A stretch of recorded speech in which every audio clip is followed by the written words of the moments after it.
بھی دے دیتا تھا ایسے ہی ترجمہ پڑھ کے نا, تو ترجمہ ہی میں درس دیتا تھا.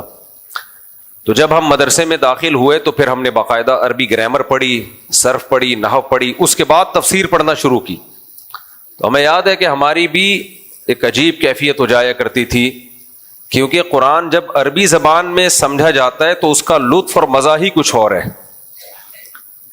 یہاں جو لوگ کہتے ہیں نا یہ مولوی لوگ لوگوں کو قرآن کا ترجمہ پڑھنے سے منع کرتے ہیں, بھی پاگلوں والی بات ہے, بالکل کوئی نہیں منع کرتا. اگر کسی نے کیا ہے تو اس کا پرسنل معاملہ ہے. اگر مولوی لوگ لوگوں کو قرآن کا ترجمہ پڑھنے سے منع کرتے تو ترجمہ کرتے کیوں پھر؟ سارے ترجمے تو مولویوں کے ہی ہیں, سارے ترجمے کس کے کیے؟ قرآن کے. اور اگر کسی غیر مولوی نے کیا ہے تو وہ مولویوں کا ترجمہ دیکھ کے ہی کیا ہے. ڈاکٹر اسرار رحمۃ اللہ علیہ جو تھے, جو درس قرآن دیا کرتے تھے, وہ تو علماء ہی کا ترجمہ دیکھ کے دیا کرتے تھے. انہوں نے اس کا اقرار بھی کیا ہے, بتایا بھی ہے کہ میں فلاں فلاں فلاں تفسیر دیکھتا ہوں. تو اگر علماء لوگوں کو قرآن کے ترجمے سے منع کرتے نا تو ترجمے کرتے ہی نہیں, وہ عربی میں ہی رہتا آج تک. تو ایویں فضول باتیں, منفی باتیں بہت زیادہ پھیلائی جاتی ہیں. خیر, حقیقت یہ ہے کہ جب آپ حق کی تلاش میں آتے ہیں اور قرآن پڑھتے ہیں تو ایسے مایوسی کے بادل بھی چھٹتے ہیں اور اندھیروں اور گمراہیوں کے بادل بھی چھٹتے ہیں, اور انسان کو پتہ چل جاتا ہے غلط ٹریک کیا ہے اور درست ٹریک کیا ہے. اور سورہ انعام میں تو واقعی پتہ چلتا ہے. تو فرمایا پھر وہ کیا کہتے ہیں, ربنا آمنا, اے اللہ ہم بھی ایمان لے آئے.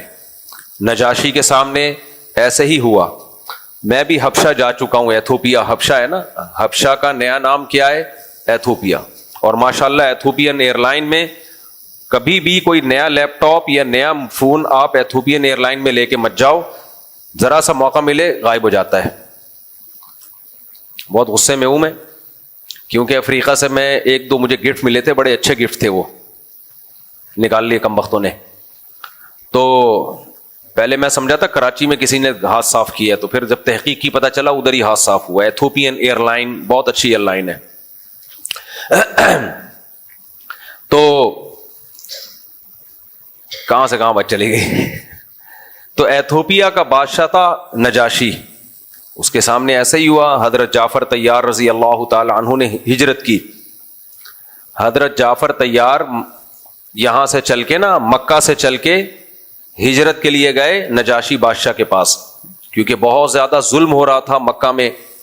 تو آپ صلی اللہ علیہ وسلم کو پتہ چلا کہ جو حبشہ کا بادشاہ ہے, ایتھوپیا کا بادشاہ ہے نجاشی, وہ تھوڑا سا نرم دل ہے, عیسائی تھا نا. عیسائیوں میں ہمیشہ سے نسبتاً کچھ بہتری رہی ہے دوسرے مذاہب کی نسبت. تو حضرت جعفر طیار رضی اللہ تعالی عنہ کو نبی نے بھیجا. آپ نبی کے چچا زاد بھائی تھے. اس سے ہی بھی پتہ چلتا ہے بھائی غیر مسلم سے مدد لینا بھی جائز ہے. اب کوئی حاکم کسی غیر مسلم حاکم کے ساتھ بیٹھ رہا ہو, لوگ ایجنٹ کہنا شروع کر دیتے ہیں. تو ہمارے ہاں بس ہر چیز میں نیگیٹو نیگیٹو نیگیٹو, اور جب خود ضرورت پڑتی ہے تو سارے کام حلال ہو جاتے ہیں ان کے لیے, پھر سارے کام حلال ہو جاتے ہیں.